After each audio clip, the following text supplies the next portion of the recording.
这个天气冷、风寒的电器嘛，对咧大抢市。台北山西的电器店今仔日伫世贸一馆来登场。这个业者讲，电烧器、这个烧炉甲电烧炭卖了上介好。另外，因为疫情的关系，真侪公司的买艺来促销、改送礼品，或者是抽奖，嘛，互这个疫情的荧幕甲这个小家电销路是热扑扑。天气冷，家电的买气呛呛滚，尤其以电暖气暖炉上抢市，因为各大品牌通路差不多拢销了啊。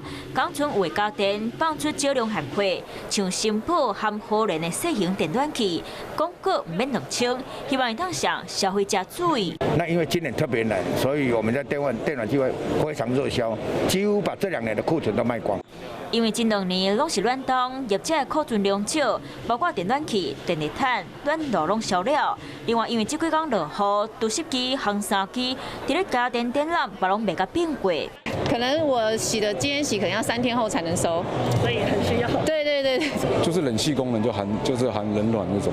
今年家电展览，平面荧幕有真大优惠，三星75寸 8K 电视为39.990提高免20万，国产品牌大同65寸 4K 电视嘛讲16999。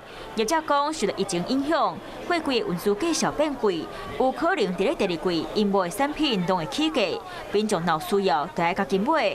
若买个商品，平面荧幕、小家电像起子锅、微波炉、烘箱销量嘛拢真好，互家电业者拄着疫情，业绩无受到影响。